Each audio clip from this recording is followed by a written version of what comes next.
जय श्री कृष्ण दोस्तों, आपका स्वागत है हमारे चैनल रचना वॉइस में। आज मैं सुनाने जा रही हूँ आखिर कैसे हुई राधा रानी की मृत्यु और क्यों तोड़ी श्री कृष्ण ने अपनी बांसुरी। चलिए शुरू करते हैं आज की ये कहानी। कहा जाता है कि जब द्वापर युग में नारायण ने श्री कृष्ण का जन्म लिया था, तब माँ लक्ष्मी ने राधा रानी के रूप में जन्म लिया था, ताकि मृत्यु लोक में भी वे उनके साथ ही रहें। राधा जी को श्राप मिला था। उन्होंने धरती पर वृषभानु एवं माता कीर्ति के वहां जन्म लिया था। राधा जी थोड़ी बड़ी हो गई थीं, लेकिन उन्होंने अपनी आंखें नहीं खोली थीं। इसलिए वृषभानु उनके लिए बहुत चिंतित रहते थे। एक दिन नंद बाबा श्री कृष्ण को लेकर वृषभानु जी से मिलने गए। उस दिन राधा जी ने पहली बार अपनी आंखें खोली थीं और सबसे पहले श्री कृष्ण के दर्शन किए थे। यह देखकर वृषभानु जी की खुशी का ठिकाना नहीं था, क्योंकि राधा श्री कृष्ण का जन्मों जन्म का प्यार थी। श्री कृष्ण जब 8 साल के थे, तब दोनों ने प्रेम की अनुभूति की। राधा श्री कृष्ण के दैवीय गुणों से परिचित थीं। उन्होंने जिंदगी भर अपने मन में प्रेम की स्मृतियों को बनाए रखा। यही उनके रिश्ते की सबसे बड़ी खूबसूरती है। श्री कृष्ण को केवल 2 ही चीजें सबसे ज्यादा प्रिय थीं। ये दोनों चीजें भी आपस में एक दूसरे से गहराई से जुड़ी हुई थीं, बांसुरी और राधा। कृष्ण की बांसुरी की धुन ही राधा थी, जिससे राधा श्री कृष्ण की तरफ खिंची चली गईं। राधा जी की वजह से श्री कृष्ण बांसुरी को हमेशा अपने पास ही रखते थे। भले ही श्री कृष्ण और राधा का मिलन नहीं हो सका, लेकिन उनकी बांसुरी उन्हें हमेशा एक सूत्र में बांधे रही। भगवान श्री कृष्ण से राधा पहली बार तब अलग हुई, जब मामा कंस ने बलराम और कृष्ण को आमंत्रित किया। वृंदावन के लोग यह खबर सुनकर दुखी हो गए। मथुरा जाने से पहले श्री कृष्ण राधा से मिले थे। राधा कृष्ण के मन में चल रही हर गतिविधि को जानती थीं। राधा को अलविदा कहे कृष्ण उनसे दूर चले गए। कृष्ण राधा से ये वादा करके गए थे कि वो वापस आएंगे, लेकिन कृष्ण राधा के पास वापस नहीं आए। राधा और कृष्ण जब आखिरी बार मिले थे, तो राधा ने कृष्ण से कहा था कि भले ही वो उनसे दूर जा रहे हैं, लेकिन मन से कृष्ण हमेशा उनके साथ ही रहेंगे। इसके बाद कृष्ण मथुरा गए और कंस और बाकी राक्षसों को मारने का अपना काम पूरा किया। इसके बाद प्रजा की रक्षा के लिए कृष्ण द्वारका चले गए और द्वारकाधीश के नाम से लोकप्रिय हुए। जब कृष्ण वृंदावन से निकल गए, तब राधा जी की जिंदगी ने अलग ही मोड़ ले लिया था। राधा जी बरसाने की मुखिया बन गई और अपना कार्यभार संभाला। श्री कृष्ण की शादी भी रुक्मणी से हुई। रुक्मणी ने भी श्री कृष्ण को पाने के लिए बहुत जतन किए थे। श्री कृष्ण से विवाह के लिए वह अपने भाई रुक्मी के खिलाफ चली गईं।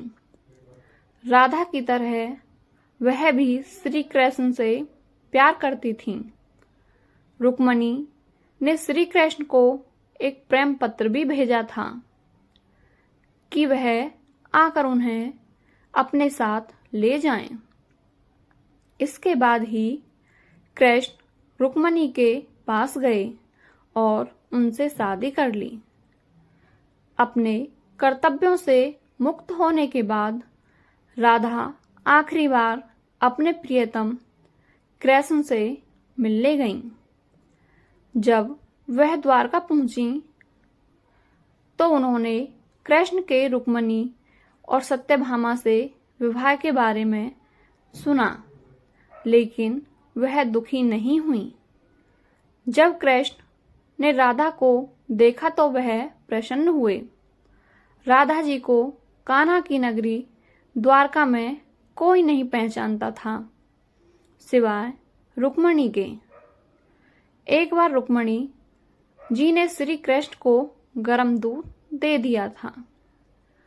गर्म दूध पीने की वजह से श्री कृष्ण के मुंह में छाले हो गए थे। एक दिन रुक्मिणी राधा जी से मिलने गई थीं। वो देखना चाहती थीं कि आखिर राधा कितनी सुंदर हैं, जो कृष्ण उनकी चर्चा करते रहते हैं। जब रुक्मिणी पहले द्वार पर पहुंची तो उन्होंने दासी मिली। उन्हें लगा ये ही राधा जी हैं, लेकिन उन्हें पता चला कि ये दासी है। तो रुक्मिणी सोच में पड़ गईं कि उनकी दासी इतनी सुंदर है तो राधा जी कितनी सुंदर होंगी। जब रुक्मिणी 7 द्वार पार करने के बाद राधा जी के सामने पहुंची तो देखती ही रह गईं। लेकिन वह देखती हैं कि राधा जी के पूरे शरीर पर छाले पड़े हैं। रुक्मिणी ने द्वारका आकर श्री कृष्ण से छाले का कारण पूछा।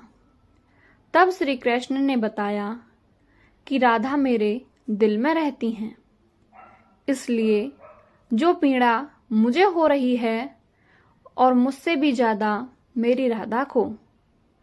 यह सुनकर रुक्मिणी की आंखों से आंसू बहने लगे। जब राधा श्री कृष्ण से मिलने आई थीं, तब श्री कृष्ण बहुत प्रसन्न हुए। श्री कृष्ण ने राधा जी महल में एक देविका के रूप में नियुक्त किया। राधा दिन भर महल में रहती थीं और महल से जुड़े कार्य देखती थीं। मौका मिलते ही वह श्री कृष्ण के दर्शन कर लेती थीं। लेकिन महल में राधा ने श्री कृष्ण के साथ पहले की तरह का आध्यात्मिक जुड़ाव महसूस नहीं कर पा रही थीं। इसलिए राधा ने महल से दूर जाना तय किया। उन्होंने सोचा कि वह दूर जाकर दोबारा श्री कृष्ण के साथ गहरा आत्मीय संबंध स्थापित कर पाएंगी। उन्हें नहीं पता था कि वह कहाँ जा रही हैं, लेकिन भगवान श्री कृष्ण जानते थे। धीरे धीरे समय बीता और राधा बिल्कुल अकेली और कमजोर हो गईं। उस वक्त उन्हें भगवान श्री कृष्ण की आवश्यकता पड़ी। आखिरी समय में भगवान श्री कृष्ण उनके सामने आ गए।